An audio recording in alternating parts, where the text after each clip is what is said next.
Donc merci pour l'invitation et puis désolé pour le retard. Ça j'ai déjà fait. Et du coup, dépoter, je sais pas, vous me direz à la fin.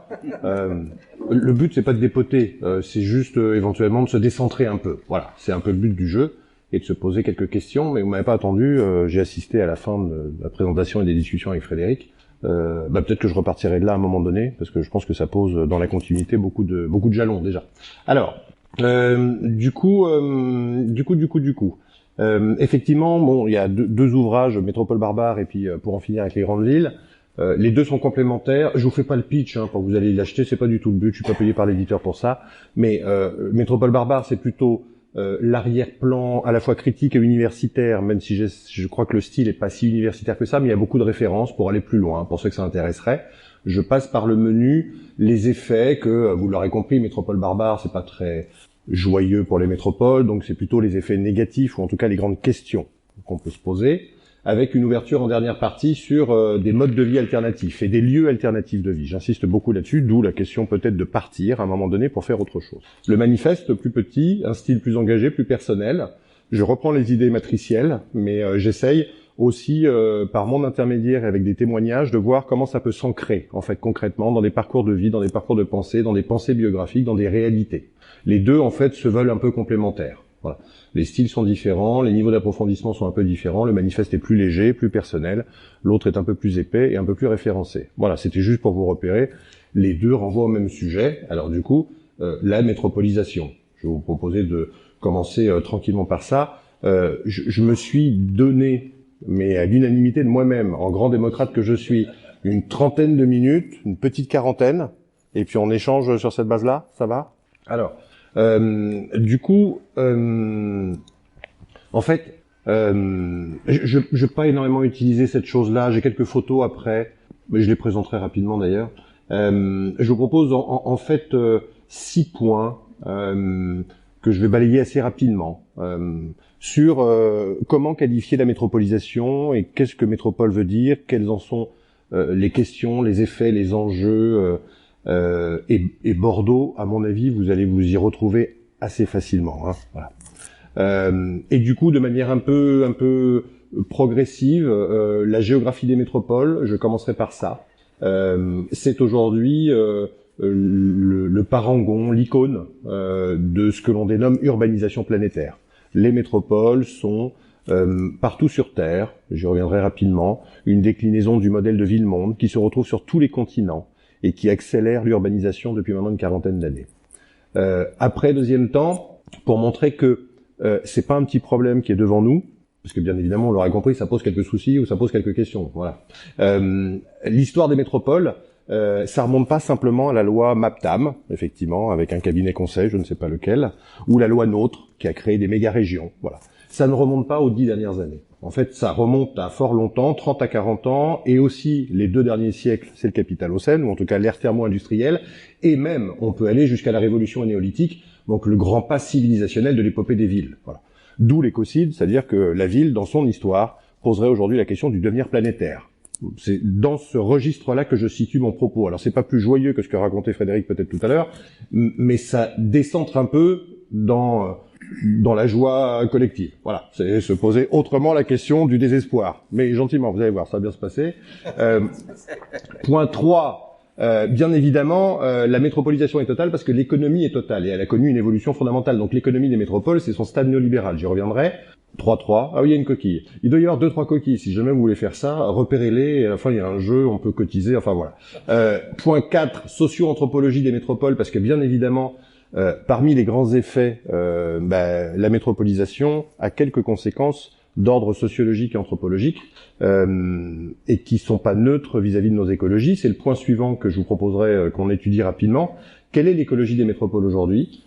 Pour moi, sincèrement, travaillant maintenant depuis une petite dizaine d'années ou une grosse dizaine d'années sur ces questions-là, je ne vois pas d'autre formulation que ça soit la dette en fait première à l'endroit du vivant. C'est dans la métropole, dans les métropoles, et je vous expliquerai pourquoi, vous me direz ce que vous en pensez, que effectivement il y a des impacts écologiques dramatiques, mais surtout on est totalement arraché de la nature, on est totalement déconnecté du vivant, on peut pas faire corps avec cette chose-là en habitant dans le béton et dans l'artificialité.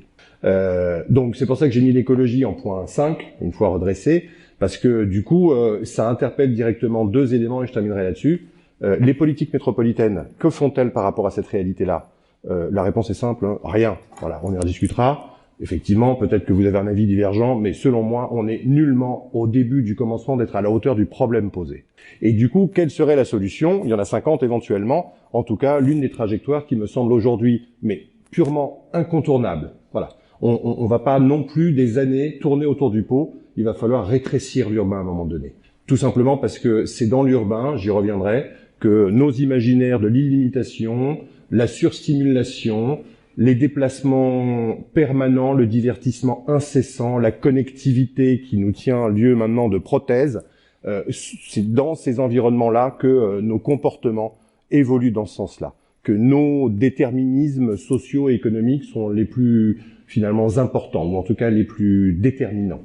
Du coup, rétrécir l'urbain pour augmenter le vivant, alors c'est un bon mot parce que notre cher président a parlé des Amish à un moment donné, à mon avis il les connaît pas, mais bon c'est pas grave. Amish or perish, c'est-à-dire qu'à un moment donné il va falloir se poser la question des bonnes cultures de vie. Voilà. Est-ce que le modèle Amish ou quelques autres, bien évidemment pas tout de suite, il va falloir décélérer tranquillement, et je suis pas sûr qu'on ait d'ailleurs l'imaginaire le plus positif des mondes Amish. C'est juste un mot, hein. Je ne prône pas le modèle Amish, mais à un moment donné, de revenir à un peu plus de décence et de responsabilité, il va falloir rétrécir un peu notre démesure. Et que là, il y a des cultures alternatives, il y a des modes de vie alternatifs, les Amish parmi d'autres. C'était juste pour faire un mot. Alors, du coup... Alors, pour pas qu'il y ait de confusion, Monsieur Faburel... Il y a des Amish partout. Parle du vrai président, du grand président, c'est pas moi. Ah, parce que d'accord. vous tournez les regards, j'avais peur. Non, mais... juste quelques photos, mais parce que en fait, je vais commencer par là. C'est quelques illustrations. C'est pas, je vais pas vous en faire une description détaillée en remontant à la genèse même des agglomérations qui sont derrière les photos ou des villes dont il s'agit. Bon, Shanghai sans pollution, Shanghai avec pollution. Voilà, si vous voulez. Bon, la pollution, c'est l'équivalent de 256 jours sur les 365 annuels. Voilà. Bien évidemment, dans les plaquettes quadrichromées de la municipalité, vous avez plutôt la photo d'en haut, on est d'accord. La réalité de vie des gens qui y séjournent, c'est plutôt la photo d'en bas. Voilà. Voilà ce que l'on construit maintenant. Dubaï, cet îlot a été construit en l'espace de 15 ans. Voilà. C'est des gratte-ciel qui sont de l'ordre de 150 à 200 mètres de haut. Oui, vous allez me dire, et Bordeaux là-dedans, vous inquiétez pas, je vais venir à un moment donné. Mais c'est ça, la chose dans laquelle nous sommes collectivement embarqués. Parce qu'on va avancer dans les photos, ça concerne en fait tous les continents. Globalement, il y a une confiance qui a été prise, il y a une démesure qui a été franchie. Il y a Mike Davis parle de stade Dubaï du capitalisme. On est dans les Émirats Arabes Unis, dans tous ces mondes-là, on est dans des érections, on va dire, urbaines, qui ont complètement, qui défient l'entendement fondamentalement. Voilà, on est dans des villes champignons comme en Asie du Sud-Est, où on est capable de construire des villes de plus de 5 millions d'habitants en l'espace de moins de 10 ans. C'est invraisemblable dans l'histoire de l'humanité. Bon, tout ça, c'est des stigmates, hein. Ce sont des images, des représentations de ce que serait la métropolisation. Nairobi, c'est de plus faible envergure, mais c'est en fait un nappage infini. Nairobi a vu sa superficie tripler en l'espace de 40 ans. Et une population qui elle-même a un peu moins, 2 fois et demi, puisque l'urbanisation va plus vite que la pression démographique. Hein. Oui, j'y reviendrai. Londres, le phare de la City, Hong Kong, enfin, etc., etc. Alors j'ai commencé en fait à renseigner plusieurs mécanismes de métropolisation mondiale, mais j'y reviendrai après. Il y a la densification verticale, d'où la photo aérienne, une densification en nappe avec des étalements, etc. Je vais revenir sur le plan de départ. Géographie des métropoles. Totalité planétaire, hein, tout simplement parce que nous, on a entendu parler de ce terme-là il y a quelques années. C'est plutôt un terme technique et juridique, hein, soyons clairs. Ce sont de nouvelles institutions avec des lois, une réforme territoriale. Je n'apprends rien à personne, mais en fait, ça remonte à quelques années. La métropolisation s'est engagée au stade et au tournant néolibéral de la fin des années 70, début des années 80. Ça dit quoi? Très vite, la métropolisation, c'est une relocalisation du capital à l'échelle internationale dans des villes qui vont croître et grossir pour fixer le capital. Ce capital est moins industriel qu'il ne l'était à l'époque antérieure. Il est dorénavant tertiarisé, dématérialisé, financiarisé. Et donc les villes vont entrer en concurrence les unes avec les autres pour fixer ce capital. Nouvelle nature, 2.0, 3.0, vous l'appelez comme vous voulez. Bon. Et ça a engendré du coup que les villes les plus importantes ont connu un rebond de croissance. Et que dorénavant, c'est ce que tu rappelais tout à l'heure, on a 2% de la superficie mondiale qui est considérée comme urbanisée avec les métropoles qui servent de phare. Bon. Pour entre 70 et 90% de toutes les pollutions, toutes les consommations, tous les déchets, toute la consommation énergétique, etc. Voilà. Et c'est particulièrement depuis les métropoles que ces consommations, que ces productions de déchets, que ces exploitations de ressources sont réalisées. Alors du coup, la totalité planétaire, j'insiste, elle est triple. Et là, pour le coup, on va pouvoir commencer un peu à réatterrir, parce que je crois que le cas de Bordeaux peut être mis dans le pot commun, dans le panier. J'ai entendu tout à l'heure la question, par exemple, de la densification ou de l'étalement urbain. Dans les débats du moment, qui pour moi me semble un peu mal orienté. Il y a une concurrence, vous l'avez remarqué, entre des gens qui défendent la densification de vertus écologiques et d'autres qui vont vous dire l'étalement urbain est de faibles vertus écologiques. Il nous faudrait du coup densifier, reconcentrer, essayer de repolariser dans les centres. Alors premier élément, j'y viendrai sur la partie écologique. Il n'a jamais été démontré que la densité était de belles vertus écologiques. Énergétiquement parlant, 30 à 40% de surconsommation énergétique une fois passé 200 000 habitants. Tout simplement parce qu'il y a des effets de seuil. Voilà. Et que, à un moment donné, dans ces effets de seuil-là, plus vous agglomérez des gens au même endroit, plus vous mettez des corps dans le même espace. Et plus il va falloir, par effet d'économie ou de déséconomie externe, il va falloir augmenter les tuyaux, il va falloir acheminer de toujours plus loin, il va falloir augmenter les débits, il va falloir assurer la fluidité. Donc, la densité, a priori, c'est un débat qui me semble, je le dis franchement, crapuleux. Des collègues sont là-dedans, je ne comprends pas comment ils y sont encore. Il y a là quelque chose qui est, on va vendre la densité comme de vertu écologique. Voilà. Si vous voulez quelques éléments, mais je devance le point annoncé comme 4, mais qui en fait est 5. La densité, aujourd'hui, n'a pas toutes les vertus.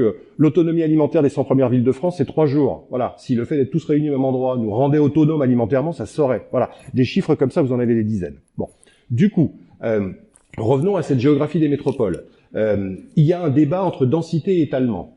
Les deux sont les mêmes faces ou les deux faces d'un même visage. La métropolisation, c'est simultanément une concentration des moyens au cœur, avec un renouvellement de population, j'y viens lorsque j'aborderai la question des sociologies, mais c'est aussi un étalement. Voilà. La métropolisation, les 40 dernières années, c'est simultanément une densification verticale et un étalement horizontal. Et, troisième réalité, la métropolisation sur les 40 dernières années, c'est à la fois vertical, horizontal, mais c'est aussi, soyons clairs, c'est exploiter toutes les ressources de partout. L'extractivisme est né fondamentalement, s'est accéléré avec le fait métropolitain.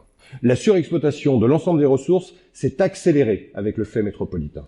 Mais c'est assez logique. Plus on est réunis à un même endroit, plus depuis longtemps on a franchi la limite, les effets de seuil, plus il faut faire venir de loin pour pouvoir continuer à vivre tous ensemble. Ce qui n'est pas sans poser question. Je suis pas en train de vous dire qu'il faut tous avoir son petit lopin de terre et ne plus créer des liens entre nous. Sinon je ne serais pas là aujourd'hui, on ne pourrait pas discuter et ça serait chiant à mourir. On est d'accord ? Bon. Néanmoins, il y a bien quelque chose qui est du ressort de la surdensité, ou en tout cas de la taille des villes. Je terminerai là-dessus, fondamentalement, parce que je crois que c'est la question qui nous est collectivement posée. Mais restons 2 secondes sur la question de l'exploitation des ressources. Le légume parisien qui arrive sur l'étal a parcouru en moyenne 800 km. Voilà.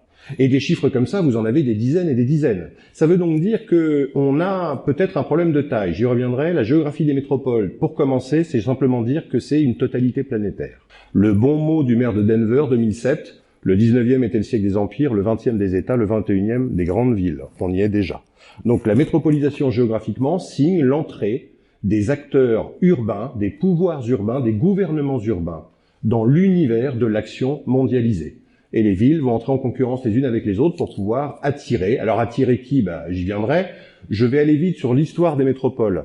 Parce qu'on dit que c'est les 40 dernières années, même si la réforme territoriale remonte à quelques années, on dit que c'est le stade néolibéral, c'est pas faux, C'est vraiment une mutation du capital. Mais, faut être clair, ça renvoie à beaucoup plus loin, en fait. Voilà. Le terme de métropole renvoie, étymologiquement, au bas latin, voire à l'Empire grec, mais on peut remonter encore plus loin.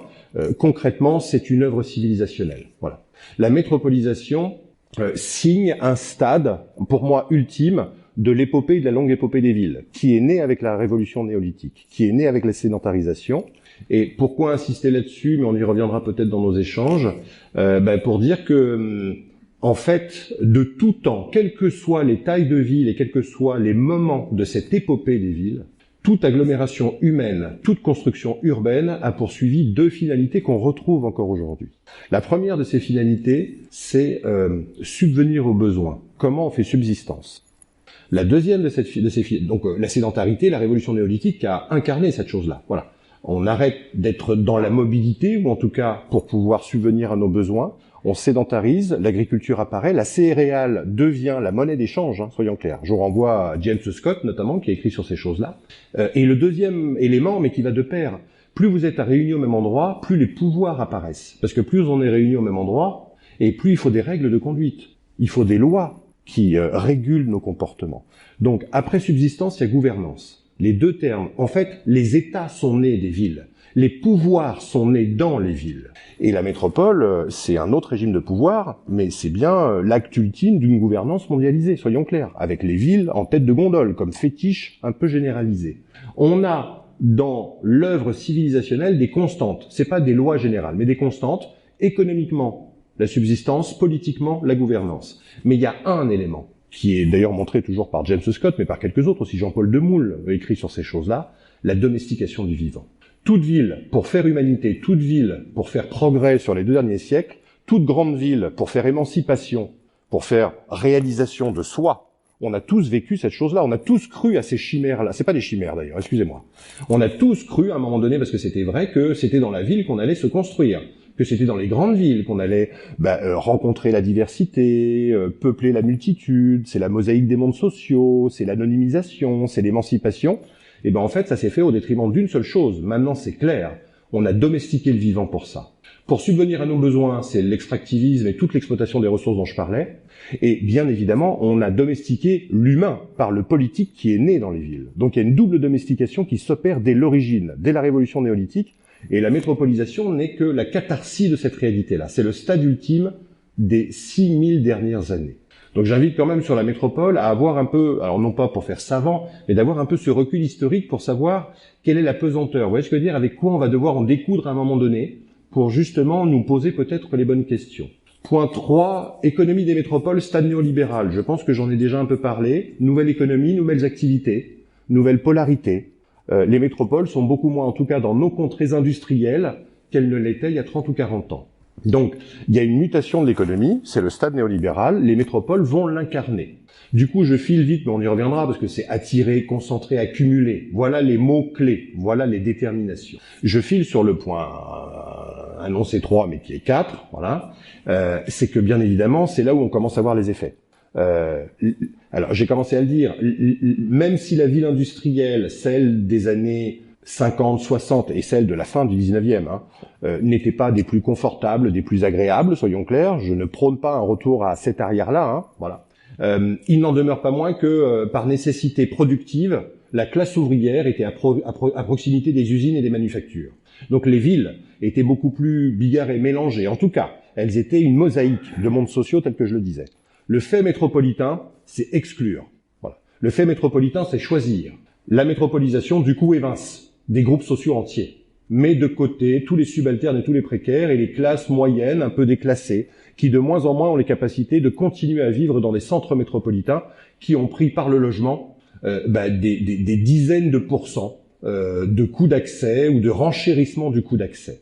Dans toutes les villes mondes qui servent d'épigone, dans les 120 métropoles mondiales qui appliquent les recettes, en France on en a 2 ou 3, Paris fait partie des villes mondes, Lyon, indéniablement, fait partie des 120 dans les classements internationaux. Je vous cache pas que Bordeaux et Montpellier frappent à la porte maintenant très activement pour rentrer dans ces classements internationaux. Bah oui. Quand on regarde ces 127 villes-là, c'est-à-dire les 7 villes mondes et les 120 dont qui suscitent beaucoup d'intérêt du côté de Bordeaux, Montpellier, Nantes, etc., il y a un renchérissement du coût d'accès aux centres urbains. Il y a un tri social qui s'opère de manière vertigineuse. À Paris, 52% de la population active sont des cadres supérieurs et des entrepreneurs. À Paris toujours, on est en train de fermer des classes parce que bien évidemment ces gens-là qui ont les moyens ne mettent pas leurs enfants dans le public. À Lyon, premier arrondissement, c'est en train d'arriver. À Toulouse, c'est en train d'arriver. Donc voilà, sociologiquement, il y a quelque chose qui est en train de se passer avec le fait métropolitain. Je parle de socio-anthropologie et de l'insoutenable légèreté de l'être urbain, parce qu'en fait, en plus des sélections et des évictions, c'est peut-être pour moi d'ailleurs le point, non pas le plus important, mais un des points quand même bascule dans la discussion, c'est que on va le voir après, écologiquement c'est dramatique, j'ai commencé à le dire, économiquement c'est un nouveau stade économique, historiquement ça remonte pas à ce matin, et géographiquement c'est global. Voilà. Pour ceux qui auraient fait une sieste jusqu'à maintenant, je viens de résumer. Ça va? C'est bon pour tout le monde? Bon. Anthropologiquement, alors là on va commencer à s'amuser, parce qu'anthropologiquement, enfin s'amuser, c'est pas drôle en fait. Anthropologiquement, se produit quelque chose, c'est que là pour le coup, sur les 30 ou 40 dernières années, il y a des mutations anthropologiques qui se sont engagées, fondamentalement. C'est-à-dire que, puisque ça devient sélectif, puisque c'est moins hospitalier et accueillant que ça ne l'était il y a 30 ou 40 ans, on va devoir se conformer à des types d'attitudes et de conduites qui sont attendus. Et c'est là où la discussion qu'il y a eu tout à l'heure sur la question des transports et de la mobilité. Il y a, en fait, dans la métropolisation, aujourd'hui, 3 véhicules anthropologiques qui jouent à plein, c'est-à-dire 3 façons d'être qui nous sont imposées ou auxquelles on doit se conformer pour appartenir ou se dire appartenir à cette modernité métropolitaine. Et j'insiste là-dessus, le premier des véhicules anthropologiques, c'est la mobilité. C'est-à-dire le mouvement incessant, le déplacement, joue un rôle tout à fait déterminant. Ça remonte pas bien évidemment aux 40 dernières années, hein. La mobilité a toujours existé. Mais un des faits distinctifs du fait métropolitain par rapport aux faits urbains précédents, c'est dorénavant de se construire dans une multitude, que ce soit résidentiel ou transport, et d'être effectivement dans une agitation, dans un mouvement incessant. Et là-dessus, il y a des intérêts partagés, hein, puisque vous avez même une loi cadre sur la mobilité qui, en 2018, dans son article 2, dit que la mobilité est un droit social. Ça veut donc dire que les pouvoirs publics jouent aussi cette carte-là, soyons clairs. Premier élément anthropologique, le mouvement incessant, le déplacement permanent joue un rôle déterminant, et tout simplement parce que économiquement, quand on est en mouvement, c'est être fluide. Quand on est fluide, c'est on assoit le rendement, d'accord? On est des êtres de rendement. On va consommer de plus en plus loin, on va se déplacer de plus en plus vite, on va consommer éventuellement des ressources moyennant échange monétaire. On est des agents économiques dans la mobilité. Voilà. Donc le mouvement, premier élément. Deuxième élément, la question du divertissement et du dépaysement joue un rôle tout à fait déterminant.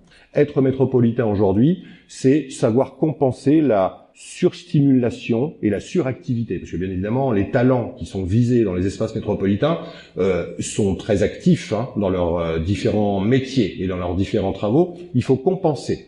Comment on compense? Par le divertissement. C'est pour ça qu'on parle de festivalisation. Il y a plein de processus à l'œuvre. Donc c'est ce que j'ai. Donc c'est densification verticale, densification horizontale, la question de l'étalement. J'y reviendrai après. On est même sur de l'expansion sur les fronts littoraux, de la privatisation. Oui, l'animation. L'animation et où est-ce que je l'ai mis? La festivalisation. Oui. C'est quelques illustrations si vous le souhaitez. Là c'est à Essen et si vous voulez l'animation à Berlin. La métropolisation va, d'un point de vue anthropologique, je termine sur le troisième véhicule. Donc il y a 1, le déplacement, 2, le divertissement, et 3, la question d'être connecté pour faire citoyenneté, d'être indéniablement dans des mondes dématérialisés. Le numérique est une rupture anthropologique que l'humanité n'a jamais connue à une telle vitesse. Voilà. Ces 3 attributs-là, ces 3 véhicules anthropologiques-là, ont bien évidemment répondre de processus d'aménagement et d'urbanisme. Donc on a des politiques métropolitaines qui vont nous enjoindre de nous comporter de cette manière-là. Et c'est pour ça qu'il y a plein de processus. La festivalisation est un de ces processus-là. Chaque métropole doit avoir ses moments d'événement, doit avoir ses festivals. Chaque métropole doit avoir ses festivités. Chaque métropole doit avoir à un moment donné ses lieux iconiques et ses propres espaces qu'elle va essayer, dans la concurrence internationale, tout simplement pour attirer des populations, plus ou moins de manière éphémère ou régulière, qui viendront à la fois consommer la métropole, mais surtout repartir avec l'idée de la métropole, l'imaginaire de la métropole. Donc patrimonialisation joue un rôle déterminant, festivalisation joue un rôle déterminant, touristification joue un rôle déterminant. Les métropoles vont essayer de fixer et de faire venir de toujours plus loin des groupes entiers, faire visiter. Les villes deviennent des musées, les métropoles deviennent des lieux de visitation et de touristification. Patrimonialisation, festivalisation, touristification, guggenheimisation, c'est l'offre culturelle. On va avoir un musée, un peu iconique, qui va servir de flagship, c'est-à-dire de marché. On va essayer de faire venir en revendiquant d'avoir... Guggenheim, c'est le musée à Bilbao qui a servi à redonner de la dynamique à l'espace métropolitain, par une signature architecturale, parce que bien évidemment, il y a des starchitectes à peu près à tous les étages dans ce que je vous raconte, hein, d'accord? Des gens qui s'engraissent, hein, soyons clairs, et qui nous construisent des kikis, parce que c'est des kikis qui construisent, hein, on est d'accord? Bon, du coup, on a des starchitectes à peu près à tous les étages, et qui vont produire l'environnement qui a muté, et les paysages qui ont évolué à une vitesse mais phénoménale sur les 30 ou 40 dernières années. Donc vous avez des processus, festivalisation, touristification, patrimonialisation, la foodification. Foodification, c'est des espaces publics convertis à la restauration. Ça arrive de partout, avec des enseignes commerciales mondialisées que vous retrouvez en façade un peu partout. Bref, vous faites le tour. Sociologiquement, anthropologiquement, vous avez des véhicules. Sociologiquement, il y a un renouvellement qui ne se fait pas à l'identique. Mais surtout, j'insiste là-dessus, vous êtes à peu près maintenant partout, nulle part. Les paysages se ressemblent en tout point. En France, mais alors j'y viendrai aussi dans 15 secondes, en France, vous faites le tour des fameuses 22 métropoles, vous avez à certains moments, à plusieurs endroits, l'impression d'être perdu. Au sens où il y a une homogénéité totale en fait. Voilà. Les mêmes pavages au sol, les mêmes goûts dans la bouche, les mêmes saveurs, les mêmes vues, les mêmes esthétiques, les mêmes verrières dans les gares, les mêmes trottinettes électriques, avec les mêmes, mais on est sur des mutations comportementales que l'on n'avait pas connues précédemment. Fondamentalement, tout est à l'unisson en fait. Voilà, les politiques de l'aménagement et les intérêts du capital sont aujourd'hui au croisement de cette mutation et de cette homogénéisation. Ça, c'est un fait métropolitain qui est considérablement remarqué. Les mêmes projets d'écoquartiers, les mêmes espaces verts, les mêmes essences végétales. On est arrivé à un point où on a des modèles iconiques. Le modèle iconique, par exemple, pour les espaces verts, c'est Central Park. Alors, vous n'avez pas de Central Park à Bordeaux, mais ça ne saurait tarder vraisemblablement. Le modèle, c'est pas une question de taille. Le modèle, c'est globalement, c'est un espace vert qui est lové dans du béton, fondamentalement, voilà, avec des circulations qui nous permettent pas de s'asseoir, de rester, d'accord? On doit être en mouvement, souvenez-vous, hein, on doit être en mouvement, ne jamais s'arrêter. Il n'y a aucun abri pour se protéger, fondamentalement. Ça ferait déviance, vous voyez ce que je veux dire? Si jamais vous êtes à l'abri de la co-surveillance ou de la co-visibilité, ça va poser problème à un moment donné. Vous avez comme ça tout un tas d'esthétiques et d'aménagements qui évoluent fondamentalement dans le même sens. On en discutera après, mais Bordeaux, à ma connaissance, a produit des choses qui vont allègrement dans ce sens-là aussi. Mais revenons juste, et je voulais bien évidemment, donc socio-anthropologiquement, sélection-éviction, on n'est pas tous égaux face à ce phénomène-là. 2, agitation, saturation, j'insiste sur un point, c'est que cette mutation, à la fois par l'aménagement, par l'urbanisme et dans les paysages urbains, je vous dis, hein, le sentiment qui est croissant, c'est d'être à peu près nulle part, partout, partout, nulle part, de plus en plus, conduit, alors c'est là où les enquêtes me semblent intéressantes, il y a un sentiment de plus en plus partagé que quelque chose ne va pas en fait. Voilà.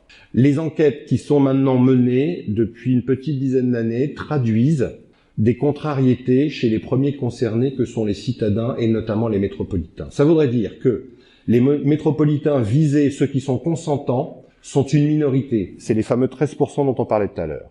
Vous avez maintenant majoritairement en France, mais ailleurs aussi, en Allemagne, en Italie, en Espagne, une majorité de la population qui dit « ce modèle de vie-là ne nous convient pas ». Voilà. Trop stimulé, trop rapide, trop fatigué, trop saturé, trop étouffé, trop asphyxié. Voilà les termes qui ressortent. Voilà. Et ça commence à traverser différents groupes sociaux. Ça commence à traverser différentes classes d'âge, parce que dans le chiffre que tu as rappelé, a priori, les cibles privilégiées des métropoles sont les jeunes actifs des classes créatives. Ceux qui travaillent dans la pub, je caricature, mais on n'en est pas loin, hein, le design, la communication, la recherche-développement, etc., etc. Même eux commencent à dire, ça va trop vite, ça va trop loin, on se perd dans cet environnement-là. Du coup, je pointe juste cet élément, les enquêtes commencent à contredire le mouvement général. Les résultats de travaux empiriques tendent à attester que quelque chose est en train d'échapper à la conception. Voilà. Et du coup, vous conviendrez, on y viendra sous peu, que la question de continuer à vivre là-dedans est bien posée aujourd'hui. Et d'où la question éventuellement d'un exode urbain qui n'est pas attesté ou qui est à bas bruit, j'y reviendrai. Mais la question de partir se pose pour de plus en plus de gens. Lorsqu'auparavant partir était plutôt lorsqu'on arrivait en milieu de carrière ou au début avec des enfants en bas âge pour avoir un peu plus d'espace, dorénavant tous les groupes sociaux et toutes les classes d'âge disent vouloir partir. Voilà. Donc il y a bien quelque chose qui est problématique, voilà, qui est cathartique dans cette idée de la surconcentration et des densités.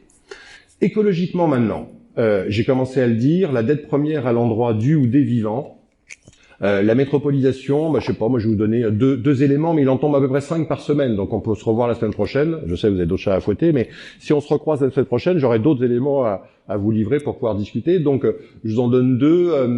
Ah oui, petite officine révolutionnaire, le FMI, Fonds monétaire international, qui est révolutionnaire comme moi je suis à la danse classique, vient de sortir des données. 2100, 74% de la population mondiale vivra des canicules mortelles de plus de 20 jours annuellement. Voilà. Ça veut donc dire que on est parti dans quelque chose qui écologiquement est purement invivable.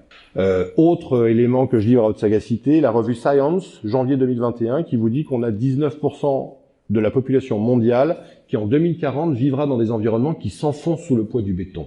Voilà. Aujourd'hui, vous avez Jakarta, Nairobi, Mexico, Téhéran qui s'enfoncent sous le poids du béton. Et c'est pas des millimètres par an, c'est 40 cm à Mexico et c'est 80 cm à Jakarta. Voilà. Voilà ce que la métropolisation du monde est en train de produire. Bien évidemment, vous pouvez chercher ça dans les médias grand public, jamais on vous en parle. Il y a même une émission il y a 3 semaines à France Culture qui était dédiée à cette question-là, et la collègue que je ne citerai pas a été incapable de poser la question du coup de la ville, de son devenir et de la métropolisation lorsque l'émission était dédiée à Jakarta et à l'enfoncement sous le poids du béton et du pompage des nappes phréatiques. Oui, parce qu'il faut accéder à la ressource, faut creuser profond, et ça assèche les sols et ça les rend friables. Voilà. Donc, du coup, voilà les éléments d'ordre écologique qui sont en train d'arriver. Et qui sont le produit direct des surdensités et de la surutilisation du béton comme seul moyen de tous tenir massifiés au même endroit. Je laisse l'écologie de côté parce qu'il y a plein d'exemples, on pourra en discuter. Du coup, cheminer tranquillement sur quelle est la réponse des politiques métropolitaines aujourd'hui. Elles ne sont indéniablement pas à la hauteur. On a des fabulations gestionnaires et techniques, alors qu'il nous faudrait retrouver la limite, fondamentalement. Donc les fabulations, c'est quoi ? Mais là, vous allez retrouver certainement des choses dont vous avez entendu parler, ou dont les municipalités parlent à longueur de journée. L'agriculture urbaine, par exemple. Voilà. On vous dit, il faut remettre et recultiver, alors non pas à des fins d'autosubsistance, on va pas non plus être dupe, mais néanmoins pour essayer de sensibiliser à l'environnement. Agriculture urbaine, jardins partagés qui ont pris la place des jardins ouvriers, etc., etc. Justement, les projections d'INRAE, si on cultivait les 80 hectares de toiture en végétalisation à Paris, ça nourrirait 6 à 7% de la population parisienne. Voilà, guère plus. Autre exemple, Sheffield, qui est de taille démographique comparable à Lyon, mais sur un espace 6 fois plus important, donc avec du coup une densité moindre. À Sheffield, si vous cultivez à des fins végétales et donc potagères, maraîchères, si vous cultivez l'ensemble des espaces privés, publics et communs de sol nu, de pleine terre, ça nourrirait 28% de la population de Sheffield. Voilà. Et encore, elle a une densité 6 fois moindre que celle de Lyon, à population égale. Voilà. Imaginez comment Lyon n'a pas les moyens d'être autonome d'un point de vue alimentaire. On n'a que des fabulations comme ça sur la question du dérèglement climatique. Alors pour l'agriculture urbaine, vous pouvez faire des fermes en aquaponie, en hydroponie, des champignonnières de parking. Vous pouvez vous amuser à tout ce que vous voulez. Ça fait trop longtemps qu'on a franchi la limite. On ne pourra pas faire autonomie alimentaire et souveraineté alimentaire. C'est impossible. Et ça se joue pas à la virgule au pourcent près. C'est tout à fait inenvisageable, impensable. Climatiquement, les propositions qui sont faites, autour du matériau, autour des économies d'énergie. Je vous rappelle, passé de 200 000 habitants, il y a une surconsommation énergétique qui a été constatée. C'est évident que là non plus, tout ce qui est proposé par les autorités métropolitaines, fondamentalement, ne tient pas la route. On en est même arrivé. De toute façon, nos infrastructures ont été créées à un moment de régime climatique qui n'était pas celui-ci. Voilà. Donc les équipements et les infrastructures d'aujourd'hui sont totalement inadaptés. En plus, elles arrivent à saturation. Je vous rappelle que le Shift Project a quand même montré que au rythme d'aujourd'hui, c'est-à-dire sans bifurcation véritable, mais néanmoins avec quelques intentions, en 2050, on aura encore 80% des logements qui seront construits en béton. Sauf que le béton, c'est 8% des émissions de gaz à effet de serre, annoncé à 12% pour 2050. Voilà. C'est-à-dire qu'on utilise des matériaux qui sont tout sauf écologiques pour continuer à tenir, parce qu'il n'y a que le béton qui nous fait tenir, tous ensemble. Essayez de construire des villes d'1 million d'habitants en matériaux biosourcés. Vous allez voir comment vous allez vous amuser. C'est drôle à mourir. Ça va un peu s'écrouler. Donc, tout ça est une question de taille, comme le disait Olivier Rey. C'est une question de taille. On a franchi la limite. Du coup, les politiques métropolitaines, on pourra en discuter. La question de la mobilité, moi je veux bien, on peut rigoler 2 minutes, mais les cantines bio et le tout vélo, ça va bien 2 secondes. C'est pas avec ça qu'on va inverser la tendance. Le tout vélo, fondamentalement, je sais qu'il y a des adeptes parmi vous, mais le tout vélo dans les espaces métropolitains, c'est une classe, c'est une politique de classe. Voilà. C'est-à-dire, c'est des trentenaires en général, une petite quarantaine, qui sont un peu actifs et qui ont le plaisir d'aller travailler en vélo. Mais aujourd'hui, la majorité des Français ne sont pas dans cette configuration-là, fondamentalement. Voilà. Ils sont trop loin de leur emploi, ils sont trop éparpillés dans l'espace. Donc le tout vélo, aujourd'hui, voilà, a du mal à prendre d'ailleurs, et s'il prend, il ne prend que sur certaines catégories. Les cantines bio, j'ai des gamins, je ne rêve que de ça, mais on fait venir d'où le bio? Si vous débétonnez pas un peu, si vous libérez pas le sol pour pouvoir cultiver à côté. Vous voyez ce que je veux dire? On est sur des billevesées, voilà, on est sur des fabulations collectives. En fait, alors, la pandémie a commencé à nous faire croire, j'ai des collègues qui s'amusent à ça, c'est le retour du refoulé. Ah ouais, peut-être que les métropoles, il y a un petit problème. Ah ouais, on t'a pas attendu pour se poser la question. Point 1. Point 2, mais vous inquiétez pas. Et c'est dans le GIEC encore récemment, c'est pour vous dire à quel point, et pourtant le GIEC, a priori, on pourrait se dire, c'est pas inintéressant. Le GIEC fait des diagnostics tout à fait éloquents, mais dès qu'il propose des solutions, c'est dans l'article 6 du dernier rapport, il dit, la ville est la solution au problème qu'elle a posé. Où est-ce qu'ils ont vu ça? Moi, jamais. C'est-à-dire que les billevesées et les fabulations, c'est de croire que les métropoles sont résilientes, que les grandes villes ont les solutions aux problèmes qu'elles ont créés. Fondamentalement, ça n'a jamais été démontré, passé une certaine taille. Or, la taille a été franchie depuis belle lurette. On peut prendre toutes les politiques métropolitaines, il n'y en a aucune qui est à la hauteur de l'écocide engagé et du trépas écologique dans lequel on est tous partis. Voilà. Il y a un effondrement, hein. Vous êtes tous plus au courant que moi, hein. D'accord? L'effondrement, c'est une 6e extinction de masse. C'est une biodiversité qui font à vue d'œil. C'est un dérèglement climatique qui va tout emballer. C'est les données climatiques que je disais par le FMI à horizon de 2100. C'est l'enfoncement dont je parlais en 2050 ou 2040. Mais croyons-nous qu'on est à la hauteur de ces enjeux-là? Nullement. Ça va s'accélérer, et du coup, puisqu'on n'anticipe pas, fondamentalement, ce qui va se jouer, c'est que ceux qui ont les moyens vont pouvoir réagir, et que d'autres qui n'en ont pas, puisque par défaut d'anticipation, ceux qui n'ont pas les moyens vont rester enferrés dans le béton. On va abandonner les populations qui ont les moins les moyens à l'enfer du béton. C'est pour ça que c'est le point dernier, et je terminerai là-dessus, le seul, à mon avis, statistiquement, écologiquement, le seul moyen d'envisager, ou en tout cas d'arrêter d'aller dans le mur en klaxonnant, parce que c'est ce qu'on est en train de faire, hein, collectivement, c'est de rétrécir l'urbain. Il faut repenser un peuplement et d'autres géographies. Voilà. Il faut décroître l'urbain et défendre d'autres formes de vie. Mais des formes de vie qui seraient pas totalement éparpillées, atomisées, soyons clairs. Alors c'est marrant parce que l'histoire est claire en la matière. Dans nos contrées, avec nos écosystèmes, vous pouvez faire autonomie. À mon avis, la seule écologie défendable aujourd'hui, c'est l'autonomie. Mais entre 20 et 30 000 habitants, grand maximum. De quelques dizaines à 20 ou 30 000. Voilà la strate urbaine à laquelle nous devrions travailler tous collectivement. Je sais pas combien il y a d'habitants à Gradignan, j'aurais pu... Puis, et ben voilà.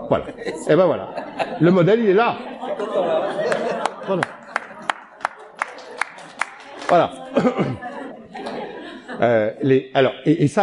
Que vous croisiez de l'anthropologie culturelle, de l'archéologie tropicale qui est en train de revisiter l'analyse écologique qu'ils font des cités perdues, à quel moment les cités ont disparu, justement en franchissant des limites, et comme par hasard, pour nombre d'entre elles, franchit la barre des 15 ou 20 000 habitants. Que vous preniez les utopies urbaines du 19e siècle, avec les cités-jardins, Howard et compagnie, qui effectivement étaient à 10, 15 ou 20 000 habitants. Que vous preniez les villes en transition aujourd'hui, je balaye très très large, hein. Tout ce que je vous dis est incomparable. On fait des pas dans l'histoire de siècles entiers. Donc, me faites pas le procès en sorcellerie, ce que je dis n'est pas scientifique. Oui, c'est pas scientifique. Je prends comme ça des éléments dans l'histoire. Les villes en transition d'aujourd'hui, 90% des villes en transition ont moins de 10 000 habitants. On retourne en arrière. Aristote qui nous dit, pour faire communauté politique, il ne faut pas dépasser 30 000 habitants, etc., etc., etc. C'est-à-dire que toutes ces pensées de l'anthropologie, de l'archéologie, de l'histoire, de la réalité des utopies, concourent dans nos contrées, sous nos latitudes, à dire que pour faire communauté biotique, pour faire corps avec le vivant, pour avoir un peu d'autonomie, un peu de décence et de responsabilité, il ne faut pas excéder 20 à 30 000 habitants et partir d'assez bas. Quelques dizaines suffit. La permaculture nous dit 700 mètres carrés par habitant, c'est amplement suffisant pour être autonome dans un régime alimentaire qui serait pas hyper carné quand même, hein. D'accord? Voilà. Permaculture nous le dit, l'agroécologie paysanne nous le dit, tout le monde nous le dit qu'il faut limiter, réduire la voilure. Et qu'est-ce qu'on fait, nous? Eh ben, on continue à concentrer, à grossir. Voilà. Il y a un problème, en fait, du côté de la croissance. Voilà. La métropolisation, c'est une illimitation, c'est une démesure, c'est un élixir de jouvence, c'est une éternité, en fait. C'est quelque chose qui est incrusté dans notre imaginaire, qui est celui de la modernité.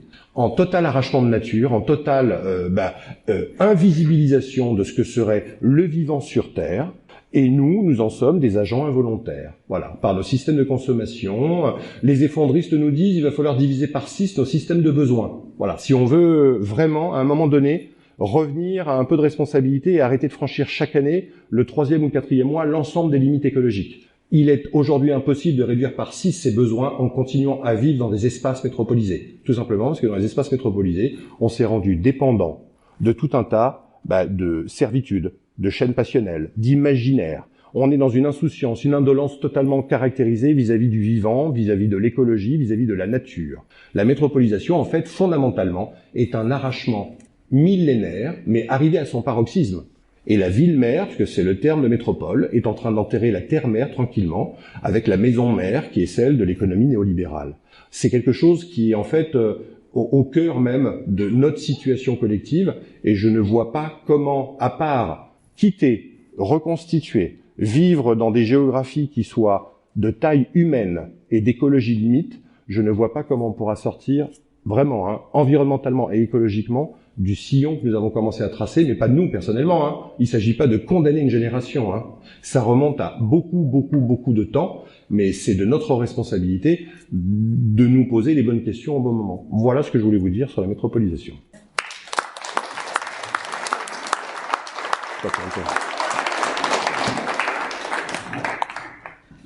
Bon, donc voilà. Donc je pense qu'il va y avoir plein de questions. Ah ouais. Et donc plein de désaccords. On va pas tarder. Le micro arrive, oui. Bonjour. Moi, je voulais soulever un paradoxe, puisque notamment à Bordeaux, il y a une densification de la métropole, c'est une volonté politique de densification pour éviter l'éclatement, et l'argument, c'est qu'il faut protéger les terres. Comment dire ? C'est bien de se poser la question aujourd'hui. Tranquille, Faut pas y aller trop vite, faut pas se froisser un muscle. Je dis pas ça pour vous, je dis pour les métropoles en général. Maintenant, un des éléments, quand je vous ai dit, la métropolisation, c'est 3 visages. Densification intérieure, étalement, donc la question de la conquête des terres, et de la colonialité qui joue derrière, mais aussi l'extractivisme généralisé. Aujourd'hui, le premier élément d'artificialisation des sols par l'urbanisation et la métropolisation, c'est pas du tout l'asphalte que l'on coule, c'est toute l'agriculture mécanique et chimique qu'on a rendu nécessaire pour nourrir des gens qui sont de plus en plus regroupés dans les espaces métropolitains. Donc, de quelle agriculture s'agit-il, en fait, fondamentalement, qu'il s'agirait de protéger? Est-ce une agriculture intensive ou pas? Moi, j'entends pas énormément autour de ça. J'entends pas énormément des modèles d'agriculture dits alternatifs qui viendraient justement prendre le relais ou se substituer à l'agriculture telle que laissée intensifiée, mécanisée, et un peu dématérialisée par la chimie qu'on lui injecte. Ça, c'est le premier point. Deuxième point, comment dire, Paris, début du XXe siècle, avait sa ceinture maraîchère. 1 million d'habitants, alors il n'y avait pas une autonomie, on était plus proche de la Havane aujourd'hui, de Bogota, non pas en style de vie, en mode de vie, mais en termes d'autonomie alimentaire. 45 à 50% de la population, en état de misère, soyons clairs, pouvait se nourrir par cette ceinture maraîchère. Voilà. Les métropoles dont on parle là aujourd'hui peuvent peut-être tendre à ce niveau de pression démographique et d'étendue de la ceinture maraîchère. Le problème, c'est que c'est repoussé pour en fait mieux sauter. Si on est d'accord sur le constat qui est qu'il va falloir, pour abaisser nos empreintes écologiques, carbone et autres, il va falloir repasser de la consommation à la production. C'est-à-dire qu'on va devoir produire ce dont nous avons directement besoin.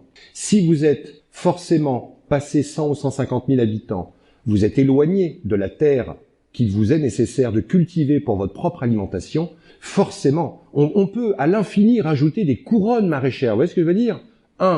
Plus ça sera loin, plus il va falloir accroître les rendements, plus on va mécaniser. Je pense pas que c'est le projet. Donc il y a bien une question de distance qui va se jouer à un moment donné. La taille, c'est un espace. L'espace, c'est une distance. La distance, c'est l'éloignement à la satisfaction directe de nos propres besoins. C'est en ça que les métropoles qui proposent des ceintures maraîchères, défendent l'idée qu'il faudrait pas, du coup, trop empiéter sur les terres agricoles. Je les trouve un peu diserts quand même sur la question de quel type d'agriculture, mais surtout, ça leur permet de ne pas remettre en cause la question de la taille limite et des surdensités centrales, qui en fait sont l'explication première à l'extension non pas de l'urbanisation, parce qu'on peut bloquer les zones pavillonnaires, mais par contre, plus on est massifié à un endroit, plus il faut cultiver de manière intensive à l'extérieur, de telle manière à satisfaire à nos besoins. Donc la question du modèle agricole me semble déterminant derrière. La taille de l'agglomération et le modèle agricole. La polyculture dont on parlait tout à l'heure, par exemple, pourrait être une solution. Merci pour votre exposé. Oui, ça déménage.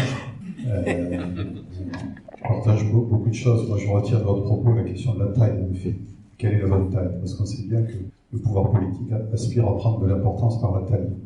Bordeaux, et je le disais souvent, au début du XXIe siècle, a moins de population qu'en 1945. En 1945, tout le monde est parti à la périphérie, Mérignac, les autres villes. Voilà.